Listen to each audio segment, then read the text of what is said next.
Yang pertama ada pengadaan fasilitas produksi. Pengadaan fasilitas produksi adalah proses untuk menentukan, memilih, dan mendapatkan fasilitas yang diperlukan untuk mendukung kegiatan produksi, seperti mesin, terus ada peralatan, ada ruang, dan energi. Pengadaan fasilitas produksi meliputi kegiatan-kegiatan seperti menetapkan jenis barang yang akan diproduksi.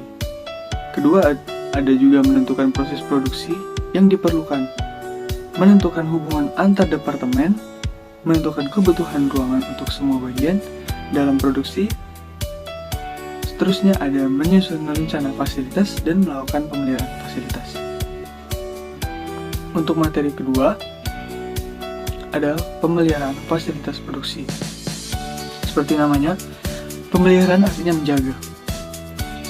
Jadi untuk pengertian sendiri, pemeliharaan fasilitas produksi adalah serangkaian aktivitas untuk menjaga fasilitas dan peralatan agar senantiasa dalam keadaan siap pakai untuk melaksanakan kegiatan produksi secara efektif dan efisien sesuai dengan jadwal yang telah ditetapkan, serta berdasarkan standar pemeliharaan fasilitas produksi.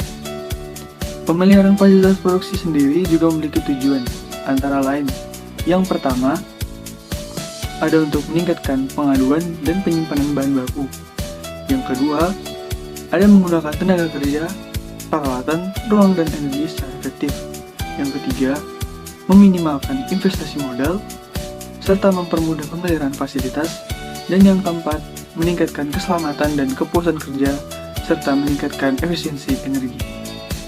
Pemeliharaan fasilitas produksi juga dapat dibedakan menjadi beberapa bagian, seperti yang pertama ada pemeliharaan secara preventif, korektif, dan juga pemeliharaan secara umum. Kita masuk ke pengertian pemeliharaan secara preventif, korektif, dan umum.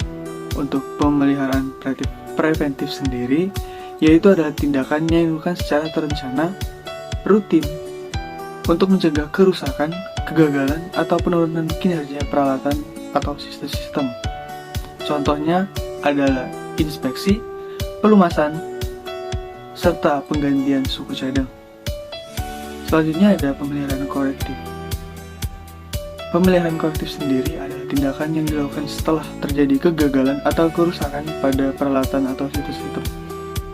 Contohnya adalah identifikasi masalah, perbaikan, atau penggantian komponen. Selanjutnya ada pemeliharaan umum. Untuk pengertiannya sendiri adalah pemeliharaan umum ini bisa disebut sebagai tindakan yang untuk menjaga peralatan agar tetap bersih, rapi, serta nyaman. Contohnya adalah pembersihan, pengecatan, dan penataan. Manfaat dari pemeliharaan preventif serta korektif ini adalah untuk menjaga agar peralatan beroperasi dalam kondisi optimal, mencegah kerusakan yang tak terduga, serta mengurangi downtime dan memperpanjang masa pakai peralatan. Dan untuk manfaat dari pemeliharaan umum sendiri adalah untuk meningkatkan kesehatan, keselamatan, dan kenyamanan pengguna peralatan atau sistem-sistem. Sekian dari saya. Wassalamualaikum warahmatullahi wabarakatuh. Baiklah, di sini saya akan menjelaskan pengelolaan material handling. Material handling adalah salah satu aspek penting dalam proses produksi. Dalam proses ini mencakup perlindungan, pergerakan, penyimpanan, serta pengendalian bahan dan produk di sistem manufaktur, pergudangan, distribusi, konsumsi, dan pembuangan. Secara lebih lengkap, material handling dapat didefinisikan sebagai fungsi untuk menyediakan 9R. 9R di sini ada right amount, right material, right condition, right place, right time, right position, right sequence, right cost, dan right methods. Material handling memiliki 4 prinsip. Yang pertama yaitu meminimumkan kegiatan pemindahan bahan. Hal ini bertujuan untuk mengurangi biaya saat pemindahan bahan yang dilakukan saat proses produksi. Yang kedua adalah perencanaan yang teliti. Ini bertujuan untuk memastikan proses pemindahan bahan berjalan dengan lancar dan efisien. Yang ketiga adalah pemilihan peralatan yang tepat. Hal ini bertujuan untuk memastikan bahwa peralatan yang digunakan itu dapat mendukung kegiatan atau proses pemindahan bahan. dalam proses produksi. Dan prinsip material handling yang terakhir adalah penggunaan peralatan dan mesin yang efektif dan efisien.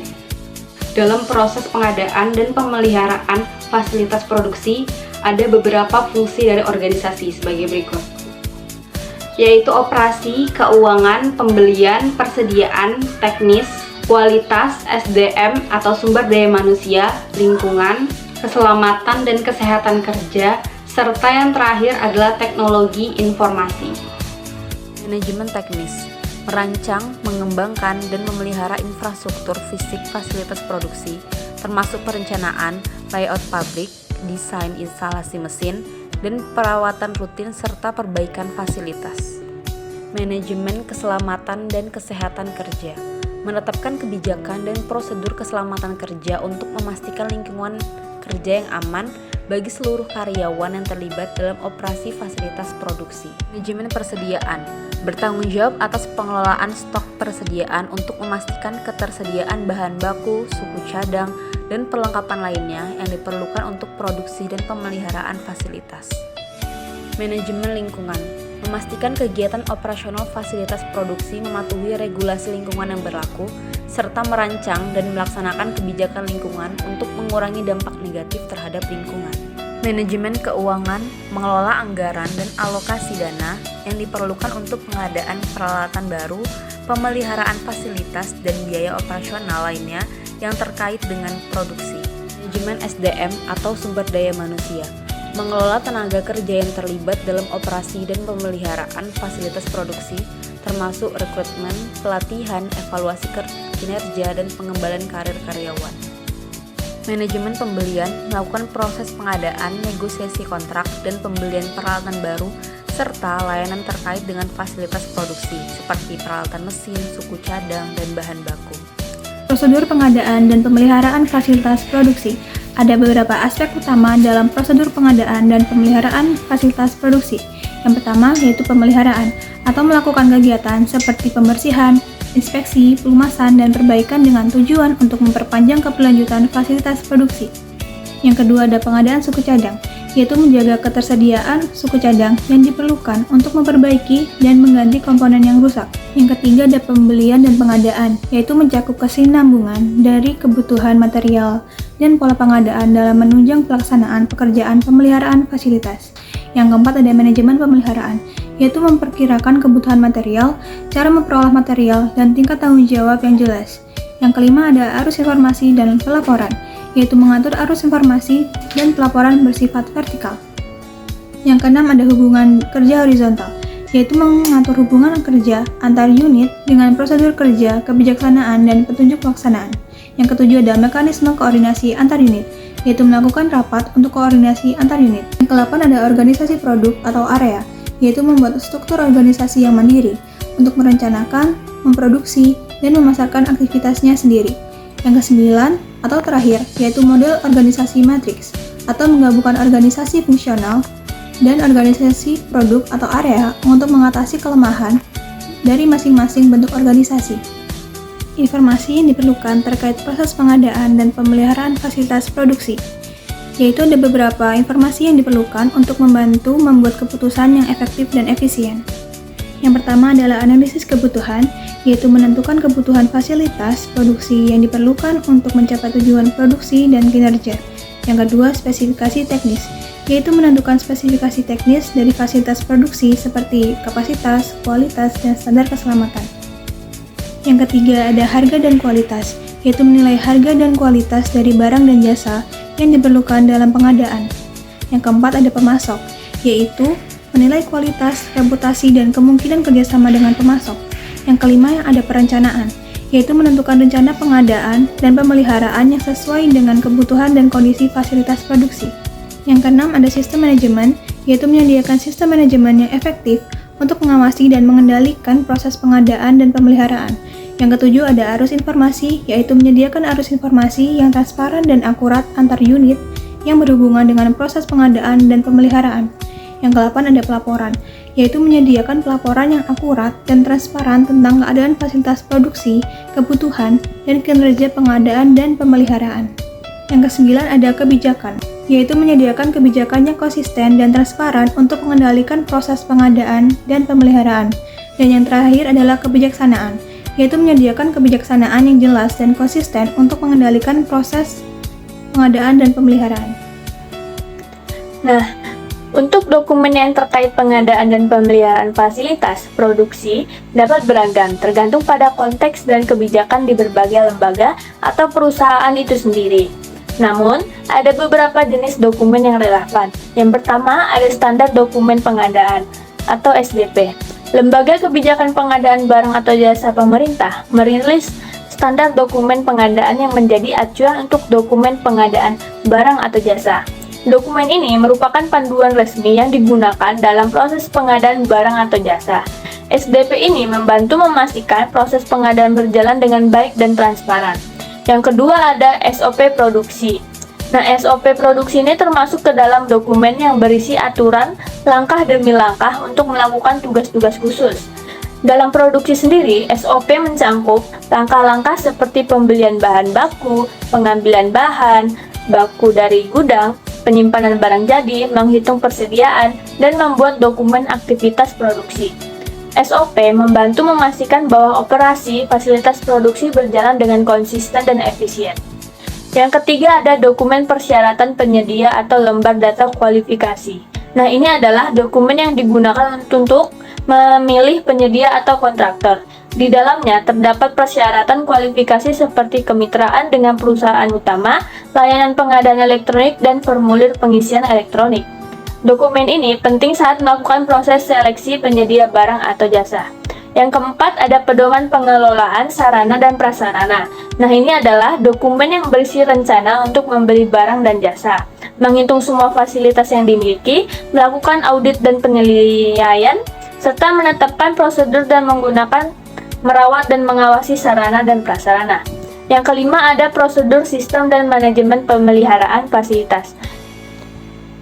Ini adalah panduan tentang cara merawat fasilitas produksi dengan aman. Ini mencangkup langkah-langkah untuk mencegah kecelakaan, peralatan yang dibutuhkan, dan apa yang perlu didokumentasikan. Buku ini juga membahas perencanaan, pemeliharaan, dan penilaian kondisi fasilitas. Dengan mengikuti langkah-langkah ini, fasilitas produksi dapat beroperasi dengan lancar dan aman. Subsistem pengadaan pemeliharaan fasilitas produksi dan material handling itu penting banget dalam perusahaan. Nah, jadi intinya ada beberapa hal yang perlu diperhatiin. Yang pertama, ada perencanaan. Rencanain dulu nih apa aja yang dibutuhin perusahaan buat ngerawat fasilitas produksi dan material handling. Termasuk budget, jadwal perawatan, dan pilih vendor yang cocok. Yang kedua ada proses pengadaan. Nah, proses buat beli perlengkapan dan jasa buat ngerawat fasilitas produksi dan material handling tadi, mulai dari ngajuin permintaan, pilih vendor, nego harga, sampai bikin kontrak, itu harus ditinjau lagi dan diperhatiin lagi. Yang ketiga, ada pelaksanaan pemeliharaan. Lakukan perawatan, perbaikan, dan ganti perlengkapan yang rusak sesuai jadwal yang udah ditetapin. Yang keempat, ada pengendalian kualitas. Pastiin bahwa perawatan dan pemeliharaan sesuai standar kualitas yang udah ditetapin perusahaan. Yang kelima, ada eval kinerja. Cek kinerja vendor dan pemeliharaan fasilitas secara berkala, buat pastiin semuanya berjalan dengan baik dan efisien. Intinya, perusahaan harus plan, choose, control, dan evaluate untuk memastikan pemeliharaan fasilitas produksi dan material handling berjalan lancar. Selanjutnya, saya akan menjelaskan tentang sistem manufaktur apa saja yang digunakan oleh perusahaan pengolah makanan, perusahaan elektronika, dan perusahaan fabrikasi kapal. Tentunya, sebelum kita membahas topik utama tersebut, kita perlu mengetahui nih, ada apa saja sih sistem manufaktur yang ada. Baik, yang pertama, jika kita klasifikasikan berdasarkan tipe produksinya, ada 4 sistem manufaktur yang ada. Yang pertama itu ada make to stock atau biasanya dikenal sebagai MTS. Nah, sistem manufaktur make to stock atau MTO ini atau MTS ini adalah sistem manufaktur di mana produsen melakukan proses produksi barang yang bertujuan untuk memenuhi persediaan. Nah, setiap perusahaan biasanya memiliki persediaan produk akhir supaya dapat segera mengirimkan pada konsumen bila ada permintaan. Nah, biasanya sistem ini digunakan apabila tidak ada toleransi keterlambatan pengiriman barang kepada konsumen sehingga dibutuhkan estimasi tepat terkait jumlah barang yang tersedia.